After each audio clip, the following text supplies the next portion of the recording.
all models should be read like fiction. Repeat after me. Models are fiction. That's the thing I repeatedly said last year. Models you read are just that, fiction. Like a novel, like a fairy tale. They're created in hindsight. They try to condense abstract ideas so they can be taught and communicated. They, the models, are not reality.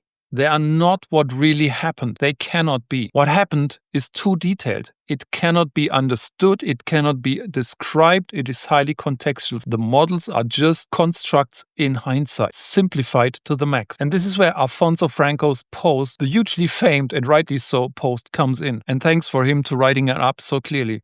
One of the best posts I've read in a long time. He breaks down the issue with a simple but a powerful metaphor. 3 pills. Read the post. The link is in the comments. I quote from his post. The stories have made it far too easy to feel inadequate for the reader. They dream of better, but they're stuck comparing their messy reality to oversimplified advice and polished case studies that only show the winning side of a story. Each time they read, you just need to do X and everything will be fine. Each time they hear what separates the best from the rest is just Y, not X. And then he continues with the great powerful idea of 3 pills, not 2. Pill number 1, the red pill, oversimplification. You just need to do X. For most people, you just need to do this ends in paralysis. There is no match between the simplicity of the story and the messiness of their own environment, however big or small the company. It makes them stop dead in their tracks. The opposite of that is the blue pill. It's the pill of overthinking. It's characterized by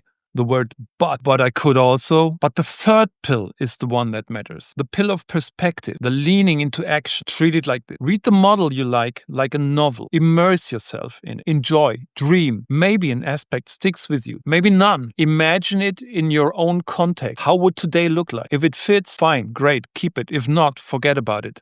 It was a nice fantasy. You don't owe anything to that whole story, to that whole model, the idealized fantasy. And again, the model, remember this, does not exist in reality anywhere. When someone says all good companies work like this, it is not true. You know it. It cannot be true. A, all good companies are run very, very differently. And B, each company is running wild and looks messy from the inside. None of them are really crystal clear. My experience goes further.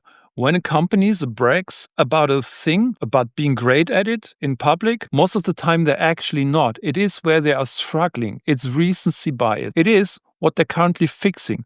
They talk about their pain. They don't talk about their mastery already. Remember this. No model is ever necessary or sufficient. To each model that claims this, there are always complementary models that work just as well in another as successful environment. There are always a multitude of reasons why something works. It's not Scrum. It's not 3 Horizons. It's not flight levels. None of them explain everything, ever. They can help you though. Anyone saying this is the model is just plain wrong. Send them home. There are always other successful models. It's just a sales pitch. You see that also in nutrition. Keto, low carb, high carb, low fat, high fat. All of them can work. Not one model, depending on context. Which leads us to narrowing down options, the number of possible models to standardize any of these complex fields is bad. Keeping things open and diverse is what we need because it gives choice. It gives us an opportunity to fit things into our own complexity. Again,